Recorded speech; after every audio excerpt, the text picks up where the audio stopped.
Hello दोस्तों, आज हम पढ़ने वाले हैं भारत की तट रेखा के बारे में। भारत 3 ओर से समुद्र से घिरा है। पूर्व में बंगाल की खाड़ी से, पश्चिम में अरब सागर से और दक्षिण में हिंद महासागर से घिरा है। भारत की मुख्य भूमि की तट रेखा की लंबाई लगभग 6100 किलोमीटर है और द्वीपों की तट रेखा को मिला ले तो कुल लंबाई 7516 किलोमीटर हो जाती है। भारत के कुल 9 राज्य समुद्री तट से लगे हैं, जिसमें सबसे लंबी तटरेखा गुजरात की है लगभग 1214 किलोमीटर और सबसे कम तटरेखा गोवा की है लगभग 101 किलोमीटर। सबसे ज़्यादा तटरेखा वाला केंद्र शासित प्रदेश अंडमान निकोबार है 1965 किलोमीटर। मैप में आप देख सकते हैं कि तट रेखा से कुल 9 राज्य लगे हुए हैं। फर्स्ट है गुजरात, सेकंड महाराष्ट्र और फिर गोवा, कर्नाटक, केरल, तमिलनाडु, आंध्र प्रदेश, उड़ीसा और अंतिम राज्य आता है पश्चिम बंगाल। ये सभी तटीय सीमा साझा करते हैं। अब हम पढ़ने वाले हैं भारत के तट, मैदान और प्रमुख घाटों के बारे में। पूर्वी तट पर स्थित पर्वत श्रृंखला को पूर्वी घाट और पश्चिमी तट पर स्थित पर्वत श्रृंखला को पश्चिमी घाट कहते हैं। पश्चिमी घाट को सह्याद्री पर्वत और पूर्वी घाट को महेंद्रगिरी पर्वत के नाम से जाना जाता है। इसमें एक महत्वपूर्ण पॉइंट है कि ये घाट पठारों की ढलान ही हैं। जिस स्थान पर पूर्वी घाट और पश्चिमी घाट मिलते हैं उसे संयुक्त रूप से नीलगिरी पहाड़ी के नाम से जाना जाता है। आप मैप में देख सकते हैं, जिसकी सर्वोच्च चोटी दोदा बेटा है। नीलगिरी पहाड़ियों को पहाड़ियों की रानी के नाम से जाना जाता है। इसी पहाड़ी में ऊटी नामक प्रसिद्ध स्थान है। मैप में आप देख सकते हैं कि गुजरात से दमन के बीच का तट जो है काठियावाड़ के नाम से जाना जाता है और दमन से गोवा के बीच का तट कोंकण के नाम से जाना जाता है।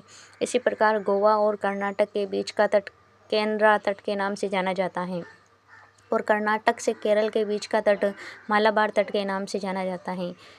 इस प्रकार पश्चिमी तट को 4 प्रमुख भागों में बांटा गया है। उसी प्रकार पूर्वी तट को 2 भागों में बांटा गया है। फर्स्ट है उत्तरी सरकार तट, जिसे डेल्टा क्षेत्र कहा जाता है। सेकंड है कोरोमंडल तट।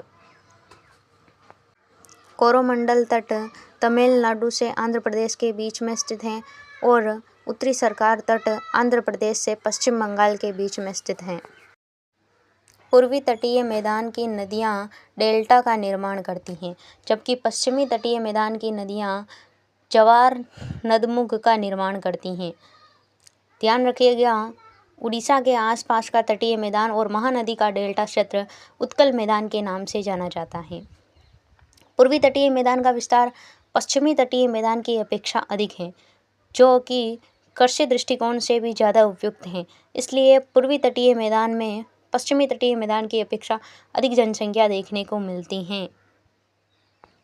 तो हमने भारत के तट, मैदान और घाटों के बारे में अच्छे से डिस्कशन कर ही लिया है। अब इसके बाद हम इससे संबंधित महत्वपूर्ण प्रश्न को सॉल्व करते हैं, जो पिछली परीक्षाओं में पूछे गए हैं और लगातार बार बार पूछे भी जाते हैं। तो शुरू करते हैं PYQs।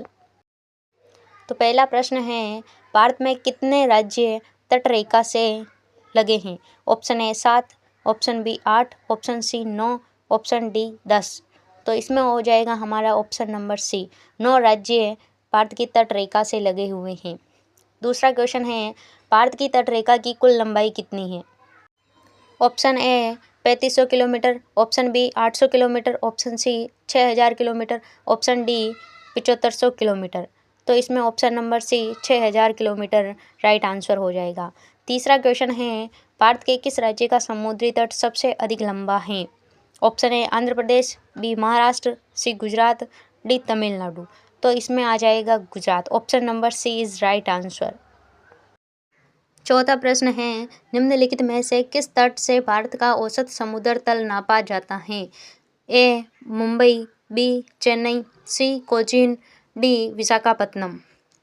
तो इसका राइट आंसर हो जाएगा ऑप्शन नंबर बी चेन्नई।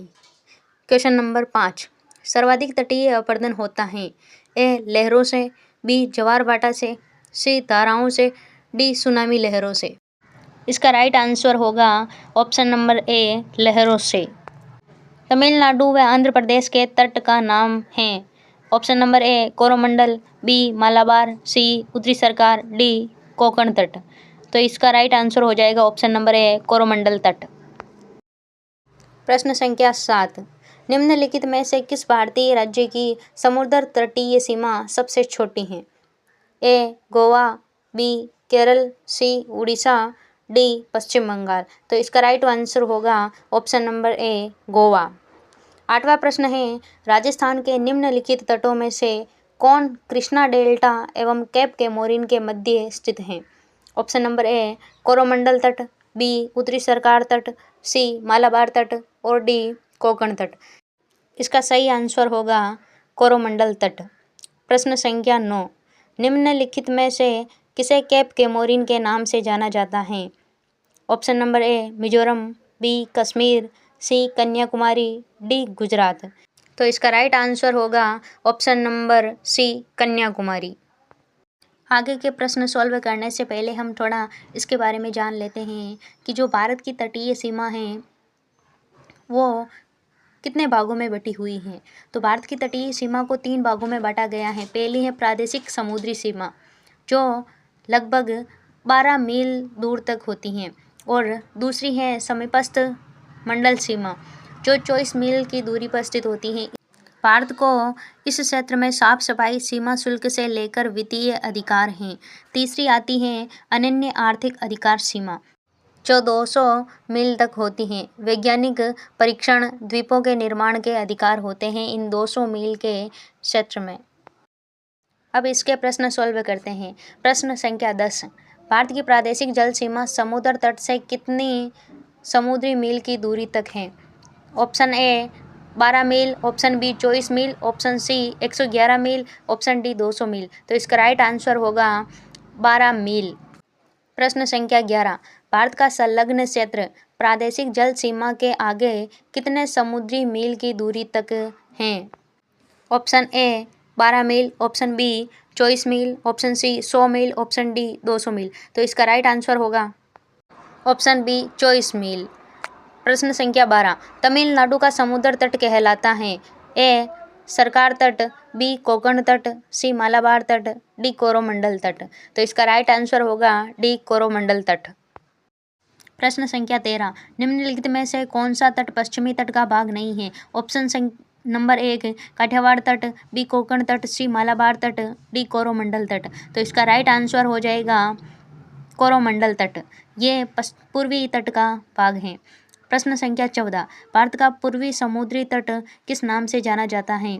तो इसका राइट आंसर हो जाएगा ऑप्शन नंबर बी, कोरोमंडल तट के नाम से जाना जाता है। प्रश्न संख्या 15, कोंकण तट कहाँ से कहाँ तक विस्तृत है? ऑप्शन ए गोवा से कोच्चि तक, बी गोवा से दीव तक, सी गोवा से दमन तक और डी गोवा से मुंबई तक। तो इसका राइट आंसर हो जाएगा ऑप्शन नंबर सी, गोवा से दमन तक। प्रश्न संख्या 16, पूर्वी तटीय मैदान का अन्य नाम है?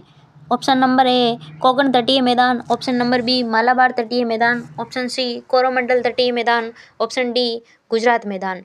तो इसका राइट आंसर हो जाएगा कोरोमंडल तटीय मैदान। प्रश्न संख्या 17, पश्चिमी घाट हैं तो पश्चिमी घाट क्या है? ऑप्शन ए पर्वत, बी पठार, ऑप्शन सी पठारों की ढलान, ऑप्शन डी गुजरात। तो इसका राइट आंसर हो जाएगा ऑप्शन नंबर सी, पठारों की ढलान। प्रश्न संख्या 18, भारत के पश्चिम तटीय मैदान के उत्तरी भाग को किस अन्य नाम से जाना जाता है? ऑप्शन ए कर्नाटक तट, ऑप्शन बी मालाबार तट, ऑप्शन सी कोंकण तट, ऑप्शन डी कोरोमंडल तट। तो इसका राइट आंसर हो जाएगा कोंकण तट, ऑप्शन नंबर सी।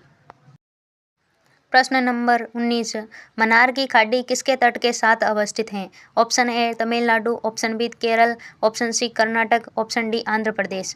तो मन्नार की खाड़ी तमिलनाडु के साथ अवस्थित है। प्रश्न संख्या 20, कोरोमंडल समुद्री तट किस राज्य में अवस्थित है? Option A Kerala, option B Maharashtra, option C Tamil Nadu, option D Gujarat. तो इसका राइट आंसर होगा ऑप्शन नंबर सी, तमिलनाडु। प्रश्न संख्या 21। पश्चिमी तटीय मैदान की नदियाँ किसका निर्माण करती हैं? Option A delta, option B जवार नदमुख, ऑप्शन सी डेल्टा जवार नदमुख दोनों का निर्माण करती हैं, ऑप्शन डी इनमें से कोई नहीं। तो इसका राइट आंसर होगा ऑप्शन नंबर बी जवार नदमुख। प्रश्न नंबर 22। पूर्वी तटीय मैदान की नदियाँ किसका निर्माण करती हैं? Option A delta, option B जवार नदमुख, ऑप्शन सी जवार नदमुख और डेल्टा दोनों, ऑप्शन डी इनमें से कोई नहीं। तो इसका राइट आंसर होगा ऑप्शन नंबर ए डेल्टा। प्रश्न संख्या 23। पश्चिम तट पर स्थित पर्वत श्रृंखला को कहा जाता है? ऑप्शन ए सह्याद्री पर्वत, ऑप्शन बी महेंद्रगिरी पर्वत, ऑप्शन सी कार्डेमम की पहाड़ी, ऑप्शन डी इनमें से कोई नहीं। तो इसका राइट आंसर होगा ऑप्शन नंबर ए सह्याद्री पर्वत। प्रश्न संख्या 24। पूर्वी तट पर स्थित पर्वत श्रृंखला को कहा जाता है? ऑप्शन ए सह्याद्री पर्वत, ऑप्शन बी महेंद्रगिरी पर्वत, ऑप्शन सी कार्डेमम की पहाड़ी, ऑप्शन डी इनमें से कोई नहीं। तो इसका राइट आंसर होगा महेंद्रगिरी पर्वत। प्रश्न नंबर 25। भारत में निम्नलिखित में से किस राज्य के तटीय मैदान को उत्कल का मैदान कहा जाता है? Option A Andhra Pradesh, option B Orissa, option C Tamil Nadu, option D Goa. तो इसका राइट आंसर होगा ऑप्शन नंबर बी उड़ीसा। तो हमने आज भारत के प्रमुख तट और मैदानों के बारे में पढ़ा है। आप सभी को ये वीडियो कैसा लगा कमेंट में ज़रूर बताना और वीडियो को लाइक शेयर सब्सक्राइब ज़रूर करना ताकि आपको अगली वीडियो आसानी से प्राप्त हो सके। धन्यवाद।